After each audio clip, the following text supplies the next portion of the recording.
शुभ प्रभात मित्रों। कैसे हैं आप लोग। आशा करता हूँ आप लोग स्वस्थ होंगे, मस्त होंगे और अपनी हिंदी रीडिंग की प्रैक्टिस को मन लगा के कर रहे होंगे फ्रेंड्स, क्योंकि practice makes a man perfect, जैसा कि मैं बार बार अपनी इंग्लिश की वीडियोस में भी कहता हूँ। तो दोस्तों, हम यहाँ पर हिंदी पढ़ना सीखेंगे और आपको जो भी कोई समस्या आती है तो आप उसे कमेंट बॉक्स में कमेंट करिएगा, मैं उसका पूरी तरीके से समाधान करूँगा। ठीक है, चलिए आज हम एक नई कहानी की शुरुआत करते हैं। देखिए, शीर्षक क्या है, सबसे बड़ी कमी। चलिए देखते हैं कि सबसे बड़ी कमी क्या है। एक बार महाराज कृष्णदेव राय को ना जाने क्या सूझा कि उन्होंने विजयनगर को सजाने संवारने का हुक्म दिया। वह विजयनगर को सुंदरता और स्वच्छता में बेजोड़ देखना चाहते थे।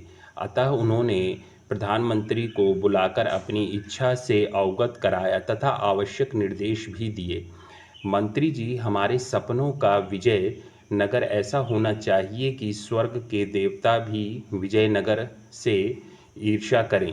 इस कार्य के लिए जितना चाहे धन खर्च हो, इसकी तनिक भी चिंता न करें। आदेश मिलने पर आदेश मिलने भर की देर थी, विजयनगर का कायाकल्प होने लगा। कुछ ही समय में विजयनगर की चर्चा आर्यव्रत के सुंदरतम राज्यों में होने लगी। दूर दूर से सैलानियों के झुंड विजयनगर की शोभा देखने आने लगे। जो भी वहां आता महाराज कृष्णदेव राय और विजयनगर की सुंदरता की चर्चा करता। ज्यों-ज्यों विजयनगर की कीर्ति फैलती जा रही थी, त्यों-त्यों महाराज फूले न समा रहे थे।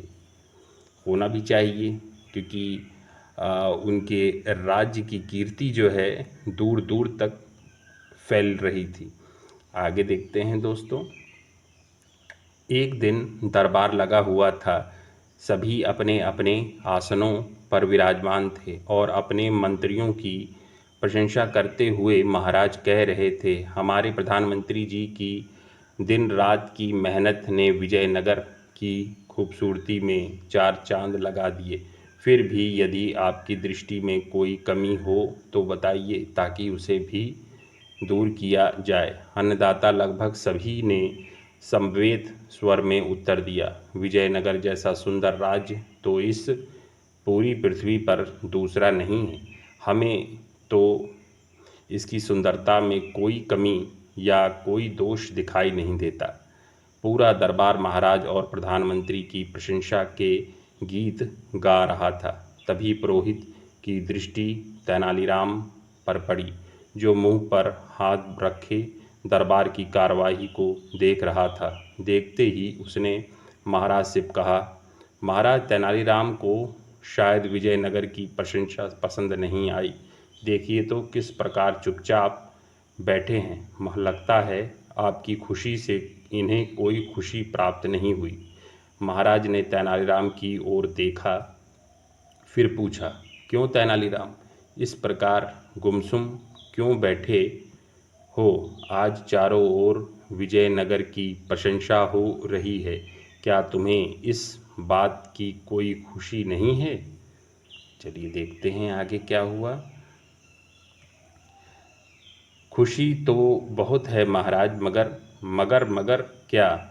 जवाब दो तेनालीराम। अवश्य ही कोई ऐसी बात है जो तुम्हें भली प्रतीत नहीं हो रही। एक कमी रह गई है महाराज। अब देखिए, तेनालीराम ने कहा दोस्तों कि एक कमी रह गई है, और वो कौन सी कमी है। चलिए अब ये तेनालीराम जी बताएंगे कि वो कौन सी कमी है। देखिए, कैसी कमी। कमी की बात सुनकर महाराज तिलमिला से गए। स्पष्ट कहो तेनालीराम, यदि तुमने वह कमी ना बताई तो तुम्हें मृत्युदंड मिलेगा। मुझे मंजूर है महाराज, किंतु उस कमी को देखने के लिए आपको मेरे साथ नगर भ्रमण के लिए चलना होगा। ठीक है, चलो। तेनालीराम महाराज व अन्य दरबारियों को लेकर कमी दिखाने चल पड़ा। सभी अधिकारी, मंत्रीगण और स्वयं महाराज भी चकित थे कि ऐसी कौन सी कमी विजयनगर में रह गई जो तेनालीराम को मृत्युदंड का भी भय नहीं है। भाई कौन सी ऐसी कमी रह गई है दोस्तों। ये देखिए कितना अच्छा चित्र है जिसमें महाराज हैं रथ पे और तेनालीराम हैं और दरबार ये नगर भ्रमण के लिए जा रहे हैं। ठीक है, कितना अच्छा चित्र बनाया हुआ है। 2 अश्व हैं, ये सारथी है। ठीक है, चलिए आगे देखते हैं कि क्या हुआ दोस्तों। महाराज की सवारी महल से नगर महाराज की सवारी महल से बाहर निकली और सुनसान सड़क पर चल दी। हमेशा ऐसा होता था कि ज्यों ही महाराज की सवारी महल से बाहर निकलती त्यों ही प्रजा भड़क सड़क के दोनों ओर एकत्रित हो जाती तथा महाराज की जय जयकार के स्वर बुलंद होने लगते थे। लोग महाराज पर फूलों की वर्षा करते थे, किंतु इस बार ऐसा कुछ भी ना था। ना प्रजा थी, ना जय जयकार का उद्घोष और ना फूलों की वर्षा और ना किसी प्रकार का उत्साह। एक अजीब सा सन्नाटा चारों ओर बिखरा हुआ था। निशब्द सवारी आगे बढ़ती जा रही थी। भाई कोई भी प्रजा का कोई भी व्यक्ति वहाँ पे नहीं था। पहले फूलों की वर्षा होती थी महाराज पे, अब वहाँ कोई नहीं है। ऐसा क्यों हो रहा है, चलिए आगे कहानी में देखते हैं कि ऐसा क्यों हो रहा है दोस्तों। ये सन्नाटा महाराज को बड़ा अजीब लगा। महाराज ने तेनालीराम की ओर देखा। महाराज, इस सुंदरता के चक्कर में आप प्रजा से दूर हो गए हैं और प्रजा आपसे दूर चली गई है। क्या इससे बड़ी भी कोई कमी हो सकती है। महाराज ने मंत्री की ओर देखा। महाराज, फूल आदि बरसाकर प्रजा विजयनगर की सड़कें गंदी ना करे, व्यर्थ का ध्वनि प्रदूषण ना फैले, इसलिए इन सब कार्यों पर रोक लगा दी गई है। इसी बीच महाराज का रथ नगर से दूर एक बस्ती के करीब आ गया। देखिए बस्ती के करीब आ गया। अब देखिए क्या होता है। वहाँ आकर महाराज को पता लगा कि प्रजा पर नए नए कर लगाकर उसकी कमर तोड़ दी गई है।